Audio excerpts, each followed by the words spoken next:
G'day guys! So, today what we're doing, I'm going to show you guys how to safely remove a mod mid-playthrough. Now, one thing you do not do is uninstall it mid-playthrough. That is beyond fucking stupid. Now, I'm an Australian, so I will swear a bit. I mean a lot. That was a lie. I will swear a lot. And this is going to be a safe way how to do it. So, especially for new modders that are coming in and jumping on the modding scene, you might download a mod you don't like and turn it off mid-save. These things will leave they'll leave orphan scripts in your game, especially if there's heavy script mod. If you remove the script, like say an orphan script mod is pretty much, the save will still think it's there, even though the mod's no longer active. And if you disable that mod, uninstall it from your files, everything, it's no longer there. It won't be able to find it, and it will shit an absolute brick and corrupt your save. Now, orphan scripts will, you'll notice things like increased waiting times and random crashes to the desktop. But you can clean those. So what I've done currently is I have gone to clean my save, right? So we're going to want a tool called FallRim. My mouse will work. This tool right here. You want to install this anywhere you want. Any modder will install a new folder in their Skyrim folder called modding tools. I just installed everything in tools because I'm an idiot, and I couldn't care less, but I installed it in here. So it's in my special edition folder in tools and FallRim. This is going to be your save cleaner. Alright, so what you're going to want to do, and I've already done it, is you're going to want to turn a mod off. You don't want, right? You do not. If you're a mod organizer user or a Vortex user, do not turn it off where you installed it. Every mod, even Nexus Mod Manager has like a install area and then like a plugin area. The plugin's over here. You turn the plugin off, and then you load the game up, and the game will say missing this mod. So it'll give you a message box saying you're missing a mod. All right. You want to go okay. So you want to go in the game, and then you want to load it up and save it. So what we're going to do, we're going to go save, like and subscribe, then a space, then a 1. Now it's going to freeze for possibly 30 seconds, possibly more. If you've got a very big game, lots of mods, it might take a minute or two. Don't worry, it hasn't actually crashed or frozen. It's just taking some time because it's building up a database or something like that, right?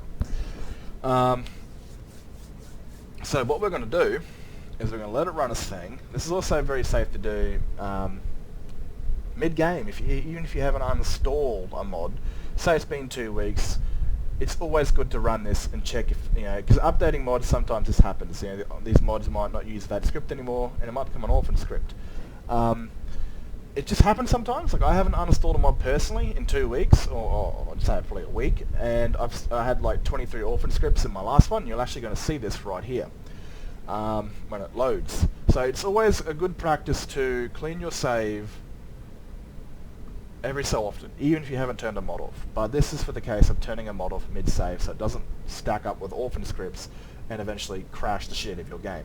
Alright, we've got this here, like and subscribe. This is all that, I leave it there to remember the name I gave, because I put some fucked up names in there, man. Alright, so we're going to run FallRim, and we're going to go like and subscribe.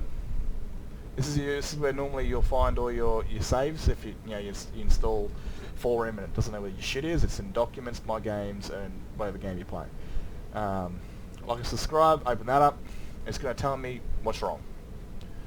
So, as you can see, I've got 23 unattached instances, and these are orphan scripts. Okay. So, clean. Remove unattached instances. Remove 23 orphan scripts instances. Boom. Now we're going to save it as get wrecked. Why not? Save. Let it save. Boom. Now to make sure it actually does work, we're simply going to open this up again, open up get wrecked, and see if it worked. Boom. It's clean. Alright, so the save is now clean. Now it's best to, when you actually save the game, is to exit the game and then reload the game with the new save. You can definitely still load that new save, as we're about to find out. Load. get wrecked. Right there, the clean one and the dirty one. So that's kind of,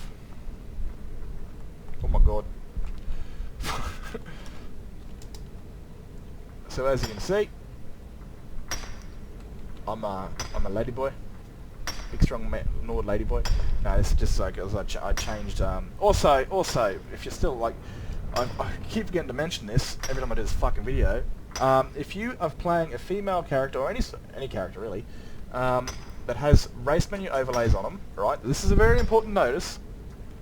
If you have got a female character that's got race menu overlays on, and say you've got a female NPCs you've added with overlays onto, so let's just call one in.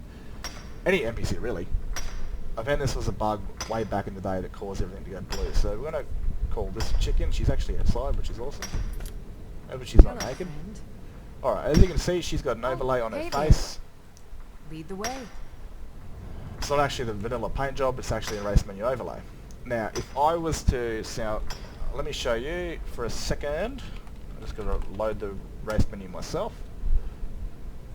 Race Lagatha, still called Lagatha, bloody hell. Oh, I'm going to change it back to, oh my god, look at that fucking head on it. Alright, we'll just leave it like this. Alright, so if I was to load Lagatha, if I was to save with these race menu overlays on, and I was to clean the save with these race menu overlays on, I would come back and every NPC that has that race menu overlay will have a purple head and a purple body, depending on what you have. So Lagatha or Brianna's got pubic hair as a race menu overlay, and she's got this face paint, and so does she. All characters have, all my Stormlight characters have this blue stripe of their face, and the female characters will normally have a bush because they're soldiers. They don't have not prissy fucking prancy characters that shave their mort every time. So, yeah, always make sure when you go to save, clean your save, always go into show race menu. As you can see right here, all the race menu overlays on myself, all the characters. As you can see, Nord face, we'll go to the bush, yeah, alright, that's hand. As you can see, suddenly it doesn't look that horrible. And I've got race menu overlays. But if I go over and I change to a male, all those race menu overlays are gone and reset back to default.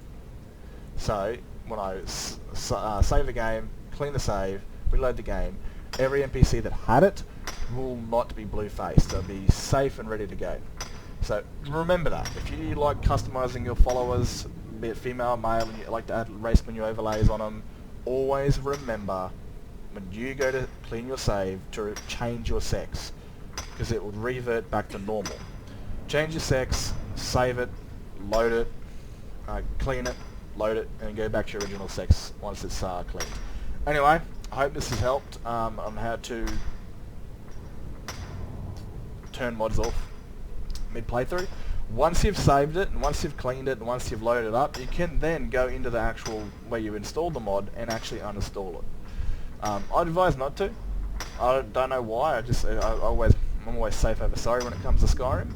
But always make sure that you do not, when you want to remove a mod, uninstall it from where you installed it.